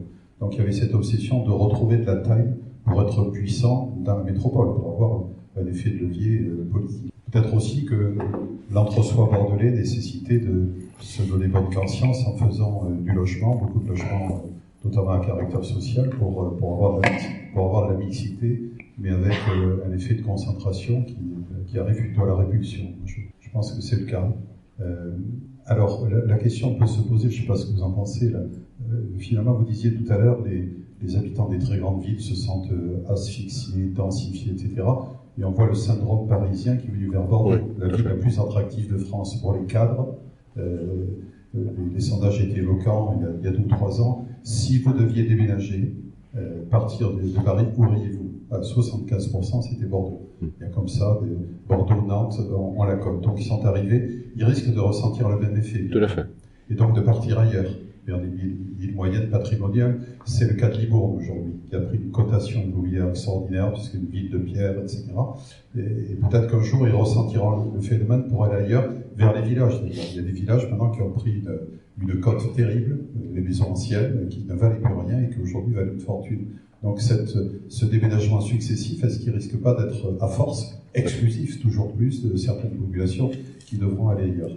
Puis juste une réaction, un sentiment personnel. Moi, je suis très attaché, j'ai aimé que vous le disiez, à la question de l'identité et à la question des frontières. L'identité, parce que les villes mondialisées, les mêmes enseignes partout, la même. Nous avons choqué dernièrement notre urbaniste qui nous conseille sur un projet d'aménagement du centre-ville, quand je leur ai dit, je veux plus de toit plat, je veux des toitures à 2 pentes avec de la tuile et de la pierre, pas du béton, pour avoir de l'identité. Et la question des frontières aussi, on est dans la métropole, mais le gradient n'est pas Pessac n'est pas... Moi, je crois à la séparation, à l'affirmation de l'identité. Voilà. Et à la frontière physique, dire on passe d'une ville à une autre, c'est pas la même chose. Voilà. De ce point de vue, finalement, il y a quelques années, et même politiquement, quand on parlait d'identité de frontières, c'était réac. Alors quand on lit, vous le connaissez mieux que moi, Régis Debray, Éloge des frontières, je trouve que c'est tout à fait parlant, du fait que la frontière et la différence, elle structure, et elle n'aliène pas, au contraire, elle structure. Voilà, donc la différenciation dans un ensemble, c'est quelque chose qui me paraît important. Voilà. Ma question, au-delà des remarques, c'est est-ce que ces reports de population, finalement, ne vont pas créer à terme un effet délétère, où on va passer des grandes villes aux villes moyennes, mais dont le cœur sera toujours investi par les gens qui ont un temps d'avance, par le patrimoine, par la culture, par l'argent. Juste une petite insiste sur le premier point, avec Juppé qui annonçait 1 million d'habitants, etc. Constatons quand même que ces grands penseurs de l'avenir écologique de nos vies, je pense aussi à Colomb, qui a fait de Lyon le laboratoire d'excellence et d'expérimentation de la métropole. Il n'a pas été réélu, Juppé n'a pas en soi... voilà. Le maire de Montpellier, qui en 2018 annonçait qu'il fallait mettre l'ordre montpelliérain à l'aune de la mondialisation, n'a pas été réélu. Il y a quelque chose dans le monde politique qui se passe, néanmoins. Voilà. Comment? Non, mais il n'est pas de bon ton d'être trop défenseur du modèle métropolitain aujourd'hui. Il faut y aller. Bon. Non, deuxième élément sur effectivement. Mais je suis allé un peu vite. Comment dire? La métropolisation est totale, y compris aujourd'hui dans des petites villes ou des moyennes villes. Soyons clairs là-dessus. On parlait tout à l'heure d'un certain nombre de programmes d'État. Opération Cœur de Ville ou Petite Ville de demain au village vivant. C'est une expertise d'État ou universitaire que je ne connais trop bien, qui se déplace allègrement avec des groupes d'étudiants. On a les mêmes éléments de connaissance. Ça participe de l'homogénéisation ou de l'uniformisation dont je parlais tout à l'heure. Donc c'est déjà aller à Albi, allons à Bergerac, voyons, il y a eu des mutations dans les centres-villes qui sont en plus petits des phénomènes de métropolisation, soyons clairs, avec aussi un renchérissement du coût d'accès, un début de tri des populations, etc. Donc, c'est comment dire, tout à fait pertinent de m'alerter là-dessus parce que je suis allé vite et on pourrait croire que ce qui se passe dans le gros ne se passe pas dans le petit. C'est déjà engagé dans le petit. Et du coup, il ne s'agirait pas bien évidemment, de vanter les mérites, sans en changer les mécanismes, de vanter les mérites des petites villes ou des villes moyennes. S'il s'agit, même à l'échelle personnelle, hein, s'il s'agit de partir des grandes villes, avec, je sais pas moi, son SUV, demander sa 5G, avec sa piscine chauffée, et puis son jardin ou son logement surdimensionné, bougez pas, restez chez vous, ça changera, enfin si, ça va coloniser, d'accord? Donc, il y a bien quand même à aujourd'hui s'interroger sur les formes d'habiter, les types de vie que l'on veut collectivement construire. Et les petites villes et les villes moyennes, aujourd'hui, sont quand même partis pour singer le modèle, voilà, dans leur majorité. Donc, c'est pour ça que la question du local, la question des mobilisations citoyennes, la question de l'échelle individuelle, ouais, c'est-à-dire à quelle échelle je veux faire corps avec le vivant, je souhaiterais remettre de l'écologie dans mon mode de vie, joue un rôle, à mon avis, de vigie ou tout à fait déterminant. C'est pas partagé par tout le monde, mais c'est pour moi le seul verrou possible à cette colonialité-là. Voilà. On a des phénomènes métropolitains, dorénavant, à 50 ou 60 km des cœurs métropolitains. Par les modes de vie, en fait. Voilà. Par les systèmes de déplacement, par les systèmes de besoins, par les comportements. C'est là le pire de la métropole. C'est qu'on est tellement colonisé que, croyant nous en affranchir, on véhicule, mais c'est plus fort que nous, hein, des manières d'être et des manières de vivre qui vont en fait participer de la métropolisation du monde. Voilà. Mais je me mets dedans, hein, sincèrement. On est tous en fait formés à cette chose-là. Du coup, pour moi, le seul pari que l'on peut faire, mais c'est un pari dramatique, hein, donc bouchez-vous les oreilles, c'est la question écologique. Le jour où l'effondrement va s'accélérer, des questions vont directement devoir se poser. Et là, je crois que ça va accélérer un certain nombre de choses, fondamentalement. On l'a vu avec les moments de guerre et de pénurie, en tout cas annoncés. On le voit avec la pandémie. Dès l'instant où il y a des crises extérieures qui nous affectent très directement, on est en droit de commencer à se poser certaines questions. Je crois qu'il va nous falloir passer par là, parce que sinon, on est dans des habitudes de vie et des systèmes de consommation qui ne semblent pas s'inverser. Vous en parliez avec Frédéric précédemment. C'est-à-dire que c'est incrémental. La question de la crise ou de la catharsis peut se poser, mais on est dans une telle inertie des comportements que ça va être compliqué sans cette chose-là. Juste pour information, je vous livre un sentiment tout personnel, c'est mon trauma de la journée, hein, je vous le livre, mais il se trouve que là où j'habite, mais c'est un hasard, hein, j'ai pas choisi pour ça, le mec est malade. Je suis à 3 km de la balise Météo France qui a mesuré le record de chaleur en 2019, 46 degrés à l'ombre. Et j'étais chez moi à ce moment-là. Voilà. Juste pour le ressentir, c'est létal en fait. Voilà. Et quand le FMI, là, l'officine dont je parlais, annonce 20 jours de canicule mortelle annuelle en 2100 pour tout le monde sur Terre, sachant que 74, non pas pour tout le monde, pour 74% de la population mondiale, dans ces 74%-là, il y en a 68 qui seront urbains, je pense que ça va faire quand même accélérer les prises de conscience. Voilà. Que ça va faire mûrir peut-être des changements comportementaux qui sont encore à bas bruit ou très isolés dans l'espace social aujourd'hui. Mais le petit n'est pas à opposer en tout point. Voilà. Le petit, c'est fonction de ce qu'on en fait et de comment on le vit, en fait. Tout d'abord, un commentaire. Bon, je m'attends à un expert de maintenant. Ouais. Enfin, cette remarque, j'ai des questions. Première, humaine. Oui. L'État, je crois que j'ai... Oui, tout à fait. Comment c'est sur la deuxième, je rapproche ce qui se passe à l'autre et parler de la ruralité, oui. de l'hyper-ruralité. Parce que là aussi, on est dans une situation et on peut reprendre les mêmes décors sur les transports, sur même la festivalisation, ou même sur la culture de la même manière dans l'hyper-ruralité. Ces deux problèmes ne sont est-ce que l'économie humaine dans l'île n'a pas d'hyper-réalité? Bien sûr, bien sûr. Est-ce que pas les deux questions? Ah oui, tout à fait. Et merci pour la remarque et la question, parce qu'effectivement, là aussi, je suis allé un peu vite. Dans la totalité métropolitaine du monde, c'est une domination de l'urbain sur d'autres formes d'habiter qui ont été finalement pliées à la nécessité de l'urbain. Et les ruralités ont été pliées à la nécessité de l'urbain. Les exodes ruraux ont été forcés au 19e siècle. Voilà. Et on a donc une conversion de la paysannerie, de la terre, au régime industriel de l'agriculture, sur le siècle écoulé. Donc effectivement, l'hyper-ruralité dont vous parlez, c'est l'effet générique en cascade du dépeuplement des campagnes au profit de la culture industrieuse de la terre, et du coup aussi des stigmates, soyons clairs. Aujourd'hui, les ruraux, c'est des pecnos, ce sont des bouseux. Voilà, c'est pas du tout ce que je pense. Mais c'est dans l'imaginaire collectif, la manière dont on s'est construit une fierté d'appartenir à l'urbain. Dans l'épopée des villes, historiquement, on va en ville pour s'émanciper, se construire, pour accéder à l'emploi, pour se réaliser, pour s'exposer, pour éventuellement aussi partir d'un giron familial qu'on trouve un peu pesant. Mais néanmoins, il y a bien une dialectique, c'est-à-dire une unité des contraires. Les ruralités et leur hyper-ruralité d'aujourd'hui sont le fait de colonialité urbaine, de l'entièreté d'une forme d'habiter de la terre. C'est bien ça qui se joue fondamentalement. Ça veut donc dire que s'il s'agit de quitter l'urbain pour aller dans les mondes ruraux, vu ce que l'urbain a fait aux mondes ruraux, a priori, c'est pas la solution. Du coup, effectivement, c'est dans une strate intermédiaire, mais surtout des interdépendances. Surtout, moi, je crois sincèrement qu'il va falloir, c'est pas l'idée du pardon, c'est pas du tout moral mon affaire, mais la ville a retiré les bras des campagnes pour l'industrialisation. Il va falloir que les bras retournent à la campagne, mais pas avec les mêmes cerveaux. C'est ça le problème. Et du coup, dans ce retour-là, qui semble m'effrémir, mais depuis déjà 30 ou 40 ans, et qui va très tranquillement, hein, c'est pas un mouvement révolutionnaire qui s'annonce, hein. Il y a bien là quelque chose qui est pour y faire quoi? Pour rencontrer qui? Pour s'installer où? Et là, il y a plein de problèmes, mais en même temps, moi je le suis d'assez près, énormément de mouvements, de collectifs et de joie qui se jouent derrière. Alors il y a des fêtes, mais c'est pas que la festivalisation que l'on peut trouver à Nantes ou à Bordeaux. Ce sont des petites fêtes locales. On renoue avec des coutumes. C'est folklorique par moment, soyons clairs. Et certains le dénient. Mes collègues parlent de folklorisation. Par moment, c'est le cas. Mais c'est pas tout le temps le cas. Voilà. Il y a, à mon avis, à réapprendre. On parle de réempaysanner la société. Il y a quelque chose de cet acabit-là, en fait, fondamentalement. Comment on pourrait réempaysanner? Donc ça veut dire que, d'un point de vue éducatif, on doit sortir des savoirs intellectuels. Je suis bien placé, sincèrement, pour être totalement paradoxal dans ce que je viens de dire. Mais il faut sortir des savoirs intellectuels pour réhabiliter les savoirs manuels. Il faut restaurer des savoir-faire des mondes de l'artisanat et du local, de telle manière à pouvoir faire de sa main ce dont on a besoin et donc être résilient ou adaptatif. Donc l'hyper-ruralité, elle a été dépeuplée, elle a été discréditée, elle a été disqualifiée, mais elle a quand même pour moi aujourd'hui, comme atout premier, d'être peut-être un peu plus directement reliée à son environnement et à une forme, alors certes industrialisée, mais du vivant. Et je crois que c'est quand même la motivation première de ceux qui décideraient de partir des villes. Donc voilà, il y a peut-être un équilibrage à trouver.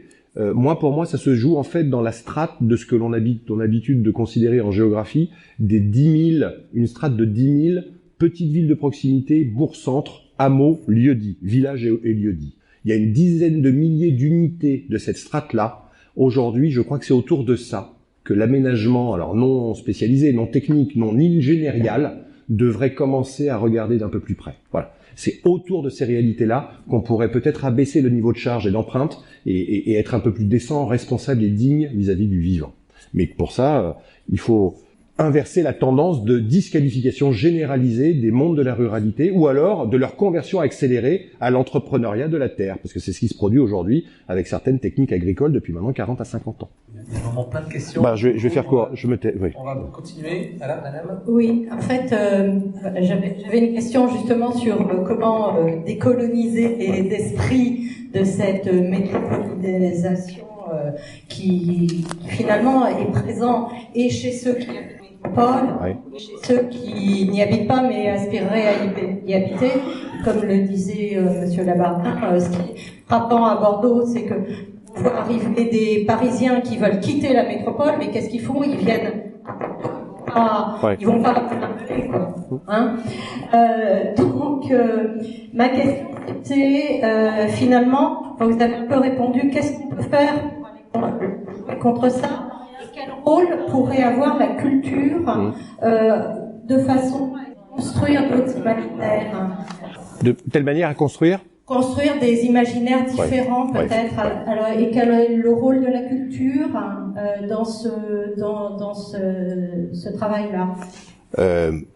Moi, alors là, pour le coup, je vous livre des éléments de recherche, mais qui sont encore en chemin, à partir de collectifs, de communautés, de groupes qui ont décidé de partir, qui, pour certains, n'y sont pas arrivés, sont revenus, d'autres se sont installés, etc.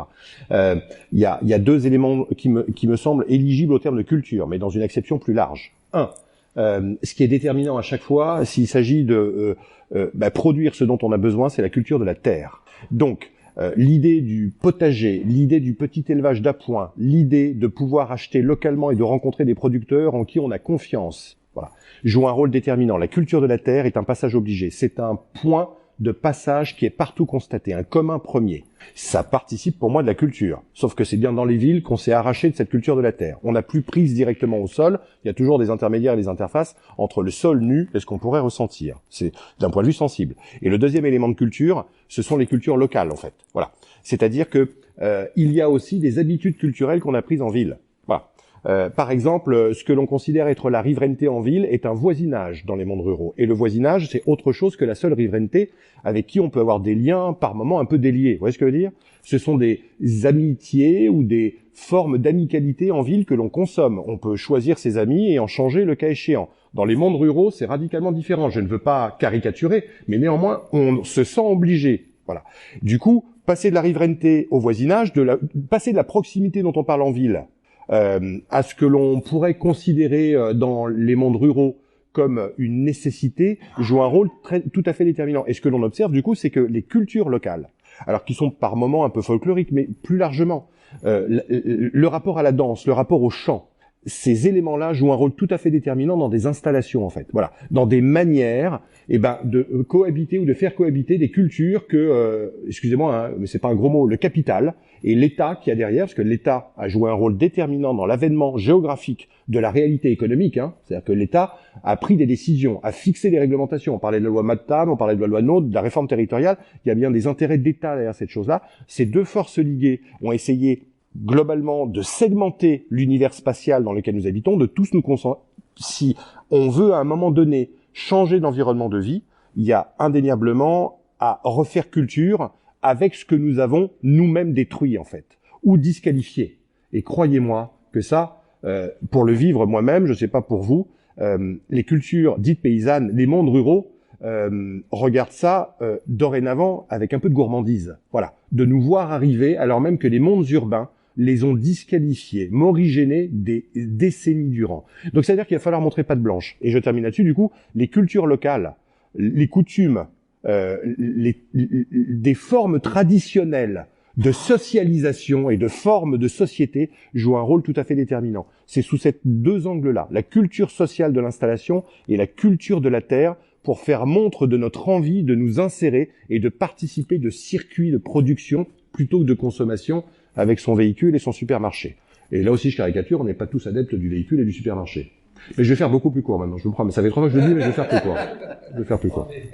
Oui, vous avez parlé, alors donc j'ai écouté donc, ce que vous avez dit, je me suis dit, ah oui, tiens, c'est vrai. Et puis j'attendais, en quelque sorte, la solution.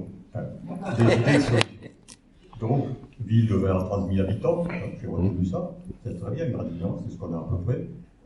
Par contre, on est plus près de Bordeaux, donc, tout à fait. où on est inspiré. Ouais. Mais il me semble qu'en disant 20 à 30 000 habitants, on peut se retrouver à la notion de, on va appeler la ville dortoir, c'est-à-dire à 20 km de Bordeaux, on construit une ville merveilleuse, très agréable, mais tout le monde a travaillé le matin à Bordeaux. Donc, il me semble que, et sans doute résumé, cette ville de 20 à 30 000 habitants, il faut qu'elle soit autonome. Oui. Autonome au point de vue alimentaire. Énergétique. Ouais. Des maraîchages tout autour, à la taille de cette ville, quitte à exporter un petit peu, bien sûr. Et puis, autonome aussi, avec tout ce qui produit de la richesse aujourd'hui, c'est pas l'agriculture, c'est quand même, disons, les usines ou le secteur tertiaire. Ouais. Or, dans une ville de 20 à 30 000 habitants, pour faire venir ce genre, très bien Gradignan, mais peut-être pas pour une ville qui serait, disons, à 5 km de Bordeaux. Ouais. Donc, je sais pas, oui. Préciser. Non, préciser, parce que du coup, là aussi, c'est certainement un effet de rapidité, donc veuillez m'en excuser.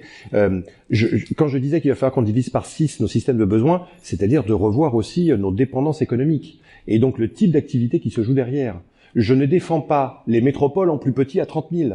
Voilà. Ce sont d'autres économies, d'autres comportements, d'autres réseaux sociaux, d'autres sociabilités, d'autres rapports à la terre. Donc effectivement, l'autonomie est déterminante, mais c'est aussi une autonomie, on va dire, industrielle, au sens non pas de la manufacture historique ou du grand atelier d'assemblage, mais des low-tech ou des technologies qu'on pourrait produire par soi-même à un moment donné. Vous voyez ce que je veux dire? Il s'agit de rétrécir l'urbain pour augmenter le vivant. C'est ça. Et du coup, l'activité tertiaire, elle peut exister, mais si je parle de réempaysannement, c'est plutôt vers ce type d'économie qui me semble que nous dussions aller.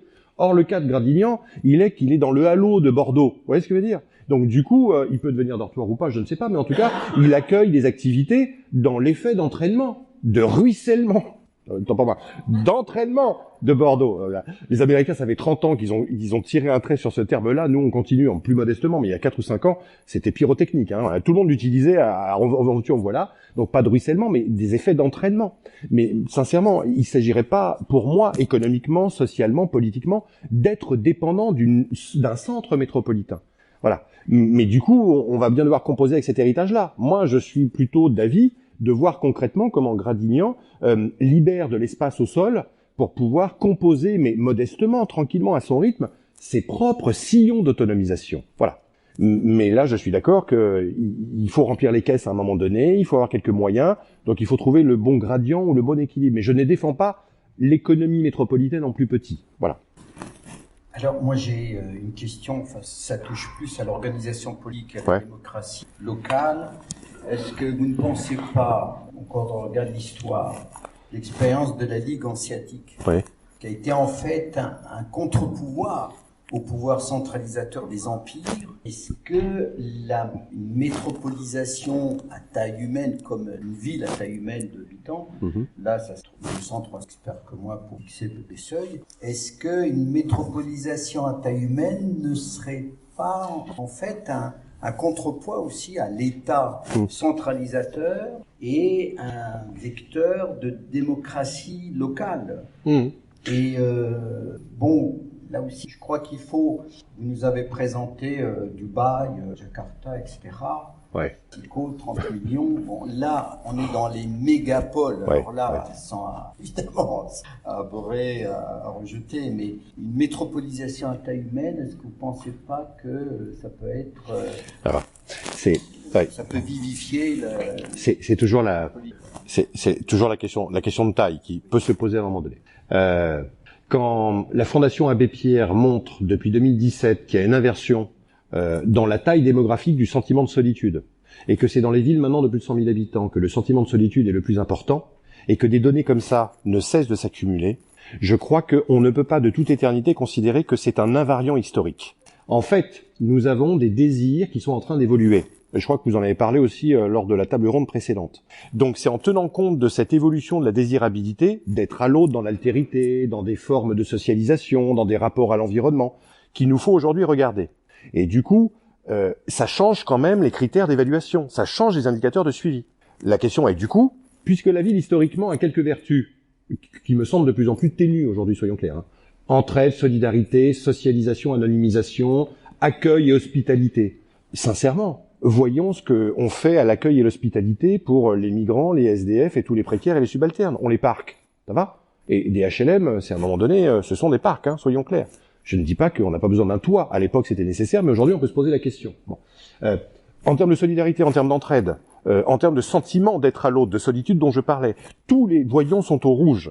Et alors, à quel moment ils passent au rouge? Voilà. Moi, je me fie à Fondation Abbé Pierre et quelques autres qui commencent à dire que passé entre 50 et 100 000 habitants, il se produit quelque chose. Voilà. Du coup, y a-t-il une métropolisation qui serait vertueuse? Écologiquement, passé 30 000, on peut pas prétendre à l'autonomie. Humainement, passé 50 ou 100 000 habitants, il semblerait que quelque chose soit en train de se produire. Je crois qu'il nous faut réviser, en fait, nos grands classiques historiques. Voilà. Et du coup, dans les grands classiques historiques, il y a des collègues, Paul Béroc notamment, dans les années 60-70, qui nous disaient, passer 500 000 habitants, 350 à 400 000, il y a une inversion. C'est-à-dire que ce qui était une économie endogène, une forme d'internalisation, devient une déséconomie externe. On perd à dépasser 300 000 ou 400 000 habitants d'un point de vue économique. Et ben ça, c'était les années 60-70, en moment de croissance quasi infinie. Aujourd'hui, vraisemblablement, ces données-là ne tiennent plus. Je crois qu'il nous faut être vigilants sur ce qui remonte en fait des pensées sociales, des désirs sociaux. Et globalement, c'est pas être chacun dans son précaré qui est en train d'arriver. C'est pas chacun isolé sur son petit lopin de terre du tout. C'est juste que on est dans un moment, et le confinement en a peut-être attesté, où la question de la déconsommation, du détravail, de la démobilité, du ralentissement, du ménagement, de la tempérance sont en train d'arriver comme des désirs sociaux. Voilà. Et du coup, peut-on être tempéré et ralentir à 200, 300 000 d'habitants? Comment faisons-nous communauté politique à 500 000 ou 1 million d'habitants? C'est impossible. Donc il faut réarmer le bloc communal, ça c'est clair. Mais si le bloc communal il est fondu dans une intercommunalité pour lequel on a perdu des compétences et des prérogatives, et que l'intercommunalité est une métropole qui décide de manière technique, avec des agents techniques, en dehors de toute démocratie ou de toute légitimité politique, comment voulez-vous fondamentalement faire démocratie? Il faut réarmer le bloc de base. Et le bloc de base, cette brique de base, elle est de quelques dizaines à quelques milliers. Et après, peut-être qu'on pourra revoir à quelle hauteur on peut remonter. C'est pour ça que je ne donnerai pas de chiffres sur... j'en ai donné sur 20 à 30 000, j'aurais pas dû le faire, parce que c'est un croisement historique, soyons clairs. Ben oui, tout le monde... Voilà. Donc oubliez-moi, on se reverra une autre fois, je vous parlerai d'autres choses. Mais là, il faut voir dans les contextes, il faut voir l'évolutivité des désirs, il faut voir les conditions historiques d'émanation. Voilà. Donc bref, j'ai pas répondu. Désolé. J'ai pas vu toi, mais je l'aime aussi. Merci. C'est vraiment très très riche. Je voulais vous dire deux choses. Alors effectivement, ce qui a été Action Cœur de Ville, Petite Ville de demain, pour avoir vraiment travaillé et travaillé encore complètement dedans, c'est aussi ces petits territoires qui sont dit à un moment donné, nous on n'a plus la part de gâteau, c'est que l'électromobilité là. Donc c'est vrai que l'État a voulu un peu réinjecter de l'argent, comme tout à l'heure, de façon complètement fictive, puisqu'en fait c'est que de l'argent d'études, il n'y a pas d'argent pour investir sur ce territoire réellement, et surtout on n'a pas révolutionné les outils qu'on utilisait aujourd'hui jusqu'à présent. Mais c'est que depuis 5 ans, moi ce que je vois, c'est qu'aujourd'hui, justement la métropolisation arrive dans la ruralité, c'est exactement ça. Mon entreprise, on est sollicité par tous les territoires, villes moyennes, petites villes de demain, depuis 5 ans, de façon très très massive, pour refaire ce qu'on a fait à Bordeaux quelque part. Et ça prend une ampleur aujourd'hui qui est une accélération qui est énorme. Ça, c'est un sujet. Ensuite, moi j'ai envie de me dire comment on fait pour réduire la ville quand on voit un égoïsme et une recherche d'avoir toujours plus d'argent, pour faire très simple, sur des propriétaires terriens. C'est-à-dire qu'aujourd'hui, on est sur la division parcellaire qui s'accélère, on est sur du sol en métropole, sur des métropoles françaises qui coûtent plus cher que ce qu'on va mettre dessus, ce qu'on va construire dessus. Comment on fait pour qu'à un moment donné, les gens se rendent compte qu'il faut arrêter cette accélération et se dire, parce que le politique, ok, mais le particulier, c'est à sa responsabilité. Oui, tout à fait. Et sa responsabilité sur cette croissance-là, cette volonté de toujours avoir plus. Puis moi, je pose aussi la question, cet argent-là, est-ce qu'il est investi sur le territoire? Je ne suis pas sûre. Ça. Qu'est-ce qu'on en fait de cet argent-là qui veut toujours être davantage là? Donc comment on fait, comment le politique fait pour pouvoir ralentir de ce côté-là quand on n'a pas la maîtrise du sol? Alors, du coup, ça me permet aussi de faire un pont avec ce que tu as évoqué, à laquelle j'ai pas répondu. C'est-à-dire la question de l'État. Mais je pense que ça, particulièrement en France, dès qu'on pose ce type de questions, mais d'ailleurs tout sujet, la question de l'État, à un moment donné, est posée. Son rôle, ses moyens, etc. Pour moi, je vous le dis franchement, mais c'est mon sentiment. Je suis un peu de culture anarchiste, je revendique bien volontiers. L'État n'est pas la solution, c'est plutôt le problème. Oui, vous l'avez senti, je pense. L'État est plutôt le problème que la solution. Bon, du coup, comment? Oui. De quoi? Trumpiste, non? De quoi? Que l'État soit là. Ah oui, non, mais je suis pas sûr que Trump se revendique de... Oui, tout à fait.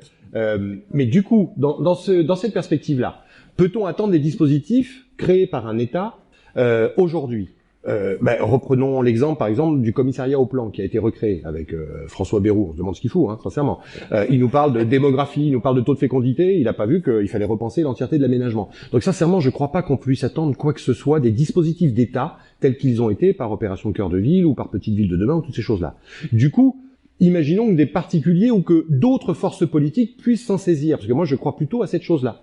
Ce qui s'est passé à plusieurs endroits en Italie du Nord dans les années 70, ce qui s'est passé en Allemagne dans les années 80, c'est-à-dire face à l'accaparement foncier, la reprise des terres, moi me semble aujourd'hui d'une nécessité vitale en fait. Voilà, que des communes, par des fiducies foncières, par des baux amphithéotiques, par toutes ces choses-là, puissent réallouer de manière durable, sur la base d'un usage et pas d'une propriété strictement foncière, donc d'un capital à faire fructifier, des pans entiers, alors là pour le coup, pour ce qui est de l'Allemagne dans les années 80, c'était des forêts, des bois. Parce que là, il y a à la fois de la ressource énergétique, mais il y a surtout des capacités d'habitation, il y a aussi des modes de vie qui peuvent être associés à cette chose-là. Moi, il me semble que c'est plutôt dans les périphéries qu'il conviendrait aujourd'hui, mais pour Gradignan c'est un peu compliqué, de voir quels sont les accords de réciprocité, les types d'interdépendance, les moyens qui pourraient être partagés pour préserver cette ressource-là.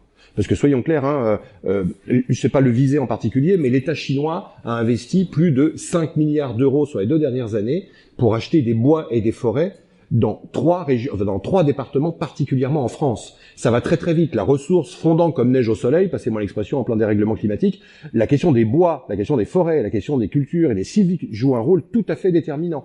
Moi, je serais d'avis que, laissons tomber François Bayrou, hein, que globalement, il y ait un peu de vigilance autour de cette chose-là. Et quant aux particuliers, alors c'est aussi, moi, peut-être la tendance que j'aurais, en disant on est mal barré. Le truc, c'est que c'est peut-être aussi un effet de construction. Je suis le nez dans le guidon des enquêtes qui tendent à montrer que la décroissance pourrait peut-être arriver, que la majorité des gens disent que le mieux est peut-être plus intéressant que le plus, voilà. Et moins et mieux, voilà la devise qui semble arriver. C'est pour ça que il me semble qu'il y a un décalage peut-être, je sais pas, un croissant entre le monde politique qui est éminemment croissanciste et développementaliste, et les mondes particuliers, alors à part la bourgeoisie, mais elle est quand même bien installée, et d'autres cultures, hein, les classes créatives, etc., qui le jouent, mais quand vous faites la somme, c'est 30% de la population française, en fait. Voilà. C'est 30% qui adhèrent au modèle métropolitain. C'est d'ailleurs eux qui répondent favorablement, voulez-vous encore rester éventuellement dans 10 ans dans les métropoles? Vous avez dorénavant des pourcentages majoritaires de gens qui ne se reconnaissent pas dans ce modèle-là. Donc je serais d'avis de faire le pari que peut-être qu'on est omnubilé par les gens qui sont totalement individualistes et égoïstes, et que la majorité, finalement, qui parle un peu moins, voit pas forcément ça toujours très bien. Mais du côté des élus, je crois que la question de la terre, du sol, doit jouer un rôle déterminant. Ouais. Mais ils tiennent la propriété. Ouais. Dans les faits, ils font quoi? Ils désignent pas, quand même. Mais ils font pas quoi? Ils partagent pas leurs petits précaires, ils sont propriétaires. Ça, on est d'accord. Ouais. En fait, vous êtes beaucoup plus pessimiste que moi, ouais, c'est ça. J'ai trouvé mon maître en la matière. J'ai moi-même pavillon avec jardin. Ouais, ça c'est bien. Ça c'est bien. Ça c'est super. Une piscine, n'oublie pas. Parce que finalement, on concerne, parce que l'Orient est concerné directement, et donc c'est cette polémique là de Emmanuel Wargon, qui, bon, c'est pas pour revenir sur ces aspects politiciens, bien sûr, hein, mais je veux dire, ce modèle-là, donc c'était la discussion était en lien avec, on a parlé les effets écologiques, les effets écologiques. Ouais. Donc voilà, je voudrais que tu dises un mot juste sur ce point pour avoir ton éclairage là-dessus.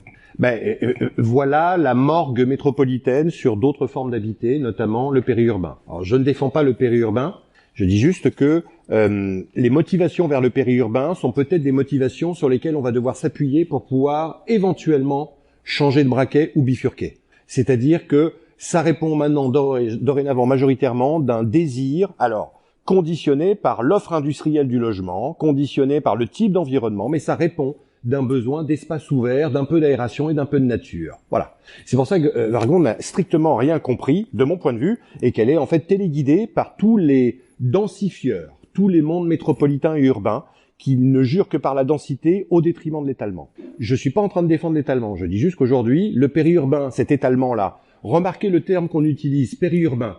Quiconque peut se croire fier d'appartenir à ce monde-là. Remarquez toujours les termes du pouvoir et de la domination. On parle même maintenant de méga périurbanisation. Voilà. À Bordeaux, l'INSEE parle d'un couloir de la pauvreté à 40 km d'ici. Où est-ce que vous habitez, vous, dans un couloir de la pauvreté? Imaginez la fierté, le petit cœur qui bat quand on parle de ça.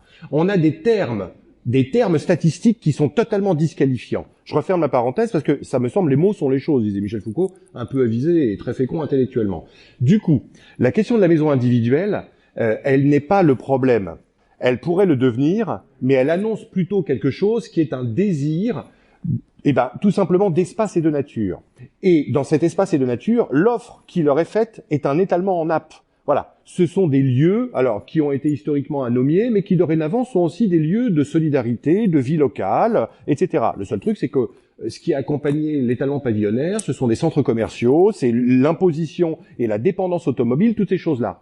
Mais fondamentalement, ces gens-là qui sont allés là, le voulaient-ils véritablement? Ils voulaient de l'espace, ils voulaient de la nature. Ils ne voulaient pas se retrouver à 19h30 dans le centre commercial du coin. Ils ne voulaient pas faire des boucles de mobilité de 3 heures ou de 2 heures chaque journée. Donc c'est bien le monde qui leur a mis ça entre les mains et qu'on voudrait disqualifier aujourd'hui. Moi je vous dis, sincèrement, c'est d'une morgue sociale, c'est une morgue bourgeoise qui me sort, mais vraiment par tous les orifices. 15% de la population aujourd'hui, 15 millions de périurbains, vous allez les remettre dans le centre? Mais c'est un non-sens. Au lieu de considérer que le périurbain pourrait à un moment donné, comment envisager la mutation territoriale du périurbain, on est en train de repartitionner le monde, de rediviser, de monter les formes d'habiter les unes contre les autres. Moi, je trouve ça ahurissant. Donc, je ne prône pas le pavillon, je dis juste que 15 millions de personnes, ça mérite quand même d'avoir un peu de décence, de respect, simplement de responsabilité, d'aller y discuter et de voir concrètement. Alors, j'ai même des collègues, je termine là-dessus, qui ont fait des modèles tout à fait pertinents. S'il s'agissait de recréer des petites centralités pour limiter peut-être les systèmes de déplacement et voir quel serait le bilan carbone des mondes périurbains, il faudrait relocaliser l'emploi dans les périphéries, et à ce moment-là, on aurait un bilan carbone qui serait 50% inférieur. Ça veut donc dire que la variable d'ajustement, ça a toujours été le logement, et que le jour où on aura l'emploi comme véritable clé de répartition spatiale de nos habités, c'est-à-dire qu'on relocalisera des emplois à ces endroits-là, plutôt que de les faire venir tous dans les centres métropolitains, et ben on sera un peu plus vertueux écologiquement. Mais c'est pas eux les fautifs. C'est parce qu'on a concentré tous les emplois et qu'on continue à les concentrer dans les espaces métropolitains. Voilà. Pour moi, c'est un faux problème, en fait. C'est une diversion du débat. On va prendre une dernière question. Je vois pas d'autres mains se lever, donc tu seras le dernier. Il y avait une autre question ici. Moi, j'ai juste une petite remarque. Déjà, il y a un mot que j'ai pas entendu, et j'ai un super exposé, mais un mot que j'ai pas entendu, et je pense que c'est volontaire, c'est le mot compensation. Donc ça, vous n'en avez pas parlé par rapport aux aménagements, et je pense que vous avez... Compensation écologique. Ouais, compensation écologique. Ouais. Donc, je sais pas si je vais en parler un peu. Oui. Votre point de vue, je pense qu'il est clair et net là-dessus. Oui, je pense, oui. La deuxième question, c'est peut-être en lien aussi, qu'est-ce que vous pensez de tout ce qui est en train de se monter, là, les soulèvements de la Terre et toutes ces choses-là? Ouais. Parce que c'est quand même quelque chose qui est d'actualité. Tout à fait. Et ça se positionne comment par rapport justement à tout ce que vous avez annoncé? Voilà, si vous pouvez rappeler ce que c'est que les soulèvements de la Terre, ou bien des associations un peu plus différentes comme Terre de Liens. Terre de Liens, complètement. Voilà. Tout le monde... Juste pour dire, j'ai 40 ans et je me déplace en vélo, mais pas par plaisir, c'est par obligation. Parce qu'économiquement, prendre une voiture, ça coûte trop cher. Donc il n'y a pas que des personnes qui ont 20, 30, 40 ans qui se déplacent à vélo sur Gradignan. Je fais 11 km pour aller au boulot. Et ouais, c'est difficile, mais je le fais aussi par obligation. Donc veuillez m'excuser si j'ai hâtivement généralisé. Non, mais vous avez raison. Moi, ce que j'observe, c'est en masse. Et en masse, c'est des centres urbains et certains groupes sociaux particulièrement, mais ça n'épuise pas la diversité. Soulèvement de la Terre, je sais pas si vous connaissez ou pas globalement, non, pas du tout. Donc c'est un mouvement plutôt issu, alors non pas des marches climat, mais plutôt d'Extinction Rebellion et de Deep Green Resistance, qui ont décidé de poser la question de nos rapports à la Terre et de soulever les terres contre la bétonisation et l'artificialisation. Donc ils sont allés bloquer les cimenteries Lafarge, et le week-end dernier, ils ont bloqué les méga-bassines en Pays de Loire. Ils sont clairement dans cette veine-là, soyons clairs. On discute même très modestement de mon côté, hein, il y avait 7000 personnes le week-end dernier. Chacun est libre de se positionner idéologiquement où il le veut, mais moi ce qui me semble intéressant, c'est que ces mouvements militants, ces activismes-là, qui étaient très urbains jusqu'à il y a encore peu de temps, sont en train de s'ouvrir à ces considérations d'ordre périphérique, des rapports à la Terre et des formes d'habiter. Et moi, sincèrement, je les suis d'assez loin, je suis pas en contact immédiat, mais ça me rassure sur les évolutions sociales dont on parlait tout à l'heure. Et la compensation, je ne l'évoque pas parce que en fait, elle est très adossée notamment aux ânes sur le zéro artificialisation nette, mais ça se limite pas qu'à ça.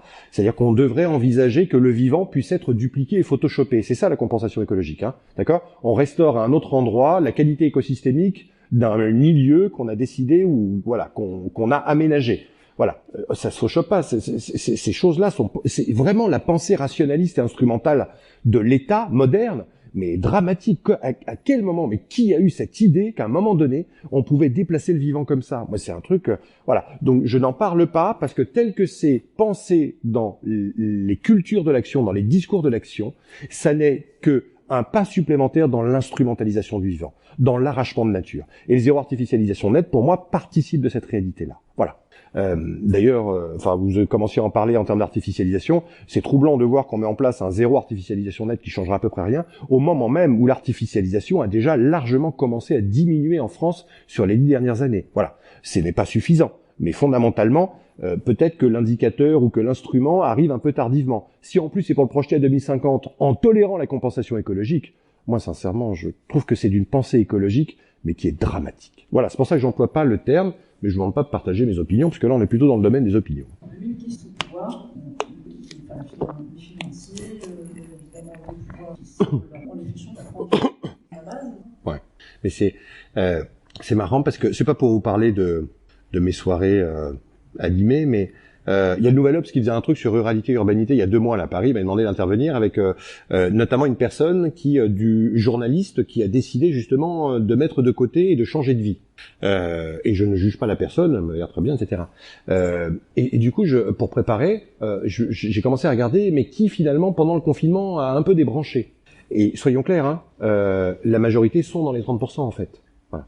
C'est-à-dire que ils détiennent le pouvoir, y compris de façonner ce que serait une certaine idée du débranchement, en restant dans le TGV, en télétravaillant, en étant dans la birésidentialité ou la multirésidentialité, hein, soyons clairs là-dessus. Donc c'est pas du tout le modèle, mais néanmoins, ils ont franchi le pas à un moment donné de se poser la question de leur propre rythme de vie, de leur propre mode de vie. Donc je suis pas certain que les 30% en question vont s'arc-bouter définitivement sur le mode de vie métropolitain. L'alternative proposée n'est pas la solution, mais ils ont commencé déjà à opérer un cheminement de débranchement. Voilà. Aujourd'hui, à mon avis, le problème, je le mets à la fin, comme ça je me barre en courant, de toute façon j'ai un gilet pare-balles. Hein. Le problème aujourd'hui, il serait plutôt, alors de leur côté très certainement, la bourgeoisie, mais on a aussi un énorme problème du côté, pour moi, des cultures de gauche historiques sur le sujet. Voilà. Les mondes de la gauche historique, non pas productivistes, ils ont quand même connu un peu leur mue, mais néanmoins sont urbaphiles jusqu'au bout des ongles.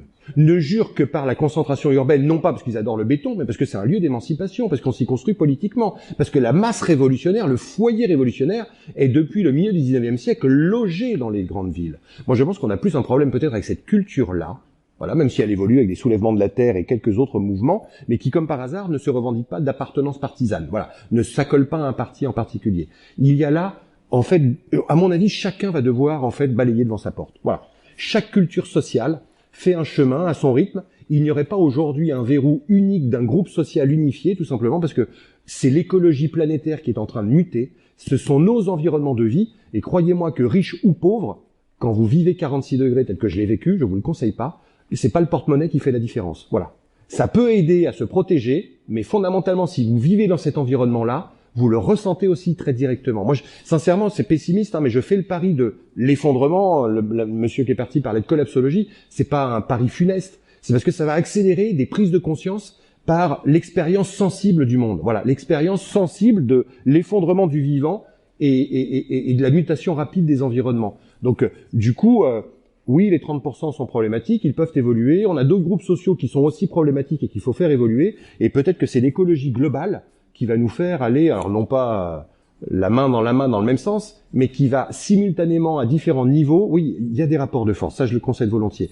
Mais les rapports de force, ils sont plutôt du côté, pour moi, des pouvoirs financiarisés du capital et des multinationales. Voilà, il est là.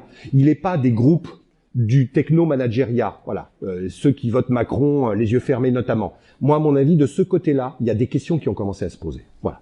Mais là, du coup, on est dans la campagne présidentielle, donc on va arrêter, hein. On est d'accord?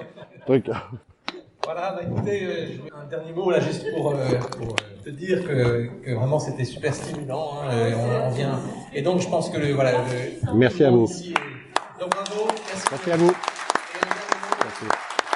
Merci. Voilà. Merci beaucoup, cher monsieur Faburel. Merci à vous. Donc l'année prochaine.